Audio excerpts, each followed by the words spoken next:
Just off the top of your head, who was the most consequential vice presidential pick in history? It's a terrible question to ask me because I have not been alive for very many vice presidential picks. I'm going to say Sarah Palin because I'm going to say that was not good for the Republican Party and made a big difference in its trajectory and outlook of the party, inter-party relations. I think that's a fair answer and also points to the fact that vice presidential picks are more consequential perhaps when they're bad picks and less consequential when they're unobjectionable and do no harm. So I think this is actually a very easy question, and the correct answer is Andrew Johnson, who Abraham Lincoln picked to be his vice president without giving it much thought in 1864. And Andrew Johnson was a deeply racist white Southerner whose only attribute that he brought to the ticket was that he was that rare racist white Southerner who didn't go with the Confederacy. And as a gesture toward the Northern Democrats, Lincoln put him on a national unity ticket and then, of course, was assassinated in April 1865, leaving Andrew Johnson of Tennessee to supervise the first year or two of Reconstruction in the South quite disastrously. I often think of how different history might have been if Lincoln had actually just given a little more thought to that choice. I buy that. And actually, it makes me think a consequential pick would be Lyndon Johnson for much the same reason. Not because Lyndon Johnson was anything, even in the league of reprehensible of Andrew Johnson, but because he ultimately, in the same way, had to take over for an assassinated president and in pursuing his agenda changed America. Well, we might find out, depending on what happens in November, that Kamala Harris was the most consequential vice presidential pick in history. We might. This is Impromptu with Washington Post Opinions, a show where we bring you conversations about the issues we can't stop thinking about. We've just learned that Kamala Harris has chosen Minnesota Governor Tim Walz to be her vice presidential running mate.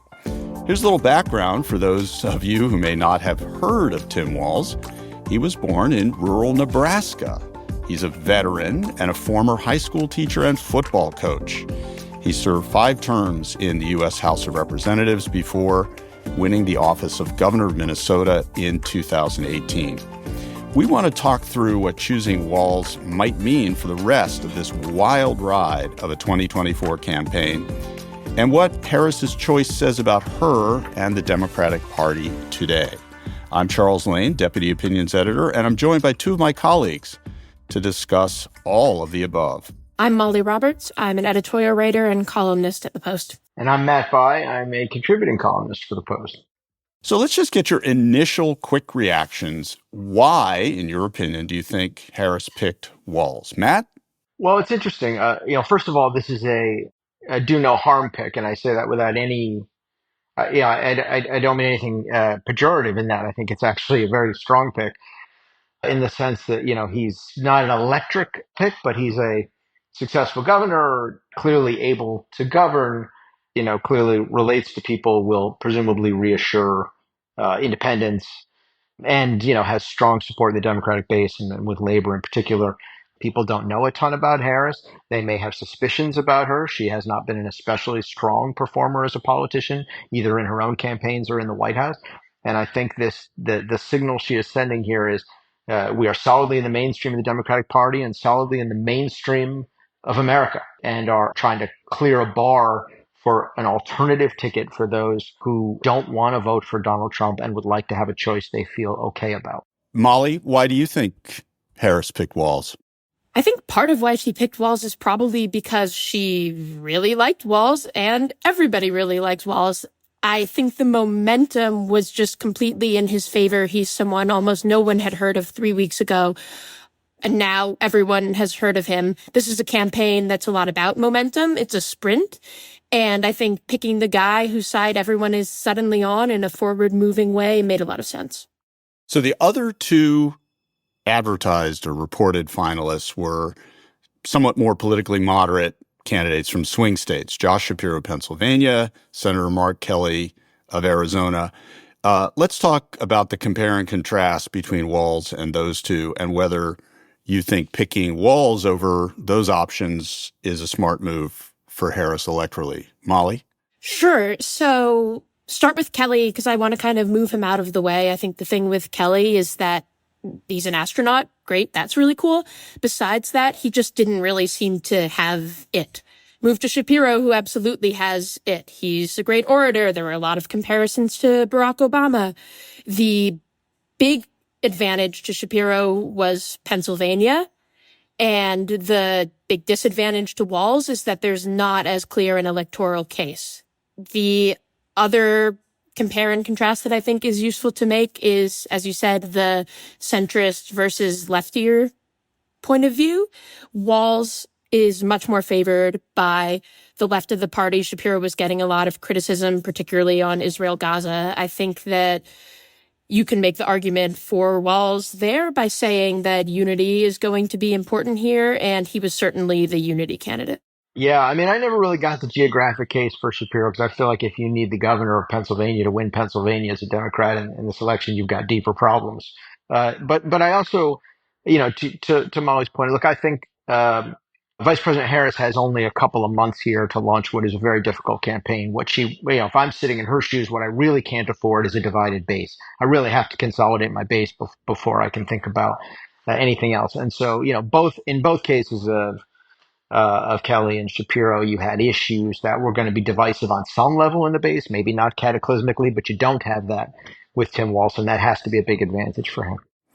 Well, I agree with both of you guys to the extent that I think this was a pick made mainly on the basis of unifying the party, or that was a key selling point for Walz, and I'm hearing that from Democrats. And yet I disagree that it's necessarily so smart politically.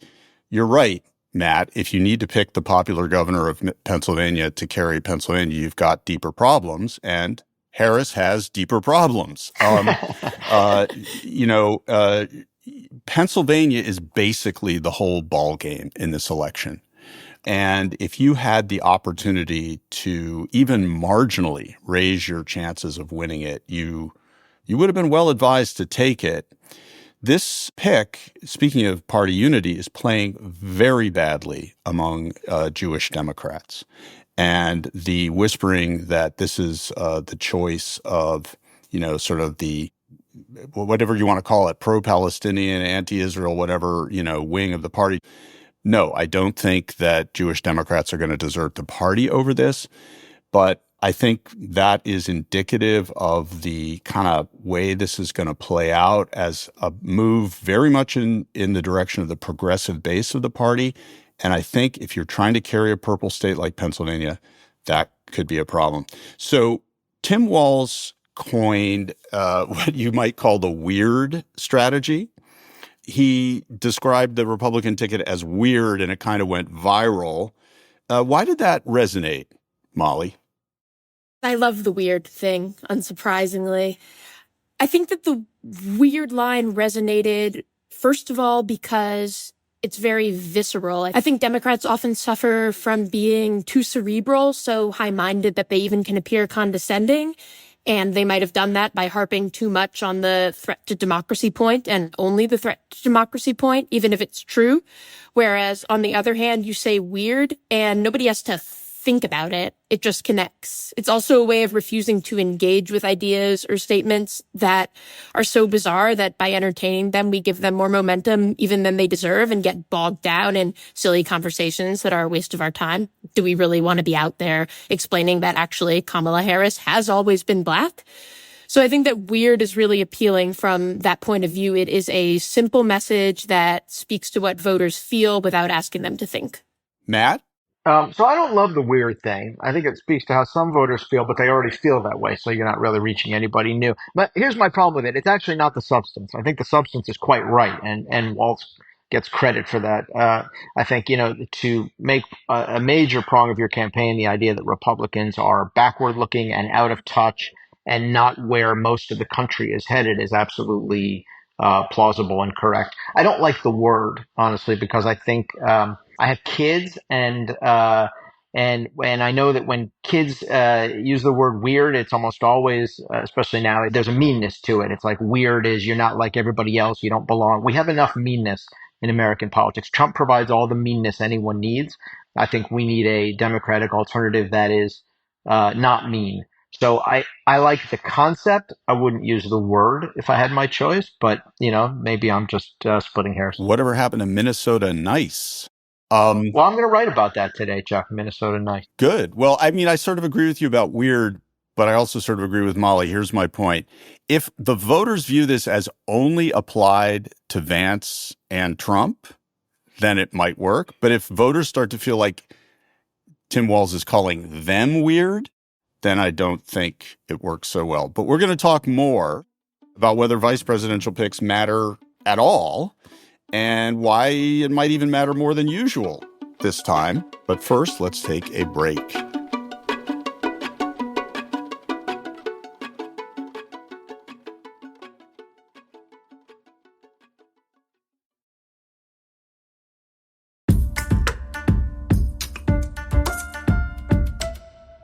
Welcome back. I'm Charles Lane, and this is Impromptu. So how much difference does a vice presidential pick even make?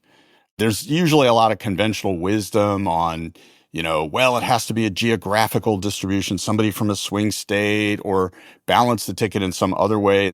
When does a running mate make a difference? Well, Chuck, it's fashionable to say it doesn't, but it often does. People will say, when's the last time a running mate mattered? Well, I think Sarah Palin, whom Molly talked about earlier, really mattered. I don't think she helped her ticket at all. I think Joe Biden mattered for Barack Obama. I do think they matter. I don't think it's geographic. I think that's an outdated notion. Again, to my comment about Pennsylvania. I don't think that's where you go for vice presidential pick, but I think they either reinforce a message you really need to reinforce or hopefully reassure people about a shortcoming. I think, I do think that really matters. And I think in Harris's case, it probably helped consolidate a base of the party that Joe Biden needed. And I think Tim Walz will help reassure some doubtful independent white voters as well. I totally agree with that. I think it matters for messaging and to whom you can message effectively. And Tim Walz, despite being very progressive, codes, to me at least, as Midwestern white dude who, yes, was a football coach, so he can authentically go out there and argue for ideas that, again, are progressive while still not seeming like he's some radical leftist, and particularly not like he's some radical, overeducated leftist, which can be problematic for the Democratic Party. So I think he's really useful there. When he decided to be the advisor to the Gay-Straight Alliance at the school where he was teaching, he was also the football coach. There's been a lot made of that. And he, in fact, said it needed to be the football coach because you needed someone who was this straight white guy who could coach football, who was in the army, to effectively make these arguments for the Gay-Straight Alliance to people who might have been skeptical of them. I think that comes across well on the campaign trail, too. So let's touch a bit on the Republican side of things. Speaking of vice presidential picks, Donald Trump made one, and it was J.D. Vance. Do you think the public is more interested in him because, as we have just seen in the case of Joe Biden, an aging president might mean the vice president matters more than normal? Footnote is that Donald Trump is 78 years old. Matt, you want to take that one on? Yeah, I don't get that sense. I mean, it's perfectly rational what you're saying. We should care about the vice president in Trump's case quite a bit, given just his age and the statistics around it. It's a point we should be thinking about. Trump does not read to people as doddering, old, on the verge of some physical or mental collapse in the same way they had concerns about President Biden. And we can argue about why that is. I've had that argument many times. He certainly has his moments where he seems pretty out of touch or meandering, but he's always had those moments. I personally, if you want my personal theory about it, I think the presidency ages people tremendously, as it did Biden, because they carry around this great strain of responsibility and empathy that Trump does not have. And therefore, he never personalized it or was tormented by the presidency in the same way that virtually everyone else is who has held the office. And as a result, he's still a pretty young 78. It turns out that rage will keep you pretty young. So I don't think that's a huge vulnerability for him, and I don't think it translates to his vice presidential pick in the same way that maybe it should. So, Molly, how do you think Tim Walz lines up against J.D. Vance, in a sort of head-to-head comparison? And what do you expect from a potential vice presidential debate between the two of them? I think Walz is the flip side of Vance in a more favorable way. He is authentic where Vance is inauthentic when it comes to messaging to this same rural, perhaps feeling left behind population. There were a lot of memes going around about Vance saying, quote unquote, he's not from here. He's this pampered suburban boy pretending to be the, again, quote unquote, hillbillies he describes in his book, but he's not. Whereas Walz actually has all the credentials. He's a veteran. He's a state championship winning football coach. He's a gun owner. He likes to hunt. He's also just the guy who in the backyard likes to throw the ball for his dog. So I think he does pretty well up against Vance, appearing like he really is the type of person from this type of place that Vance wants everyone to believe that he is. Yeah, Chuck, if just to jump in on that, if I'm a Democrat, I feel pretty good about that matchup in debate because it flips what has been a traditional narrative of the two parties. I think Vance is likely to come off as sort of cerebral and over prepared and launching barbs. And I think Waltz is much more likely to come across as just an ordinary guy who's governed and brings a bunch of common sense and likability to the table. I think generally that's a pretty favorable contrast for Democrats. You never know until you see it. So, guys, let's do our takeaways after this ample consideration of the vice presidency and this pick in particular. Let's start with you, Molly. What's your bottom line? My bottom line is it's a strong pick. Shapiro would have been a strong pick too. A lot of the people she was thinking of would have been strong picks. I hope they all show up like they've been showing up. I hope that this Veep stakes has been beneficial to the party, has helped refine the message, has brought some stars to the forefront who will stay at the forefront. Matt? Yeah, I think it's a strong pick too. I agree with everything Mahler just said, including that last part about bringing stars to the forefront. But look, this is a very difficult situation Kamala Harris finds herself in. She's suddenly become the nominee. She has 3 months to run a campaign. She's not building off a huge base of support. She has a moment here to reintroduce herself to the American people and to consolidate support in her party. She's done no harm and probably some good with this pick and picked someone who can govern if needed. And I think those are all the boxes she needed to check. So my take is this is probably the vice presidential pick that is fated to be second guessed the most if she loses the election. Because if she loses Pennsylvania by a few votes, people Here you will go with Pennsylvania again. Yeah, people will immediately say, why didn't she pick Shapiro? And I go with Pennsylvania because according to just about every projection you see, that's where this election is going to be decided in the Electoral College. And you're right. There's a lot of reasons to have picked Tim Walz. I'm just saying that if she does not win, this is something people will point to and second guess her. And with that, I got the last word. We have to wrap this up. Thank you both, Matt Bai and Molly Roberts, for being a part of this episode of Impromptu. Let's do it again soon. Happy to do it. See you, Chuck. Thanks, Chuck. Bye.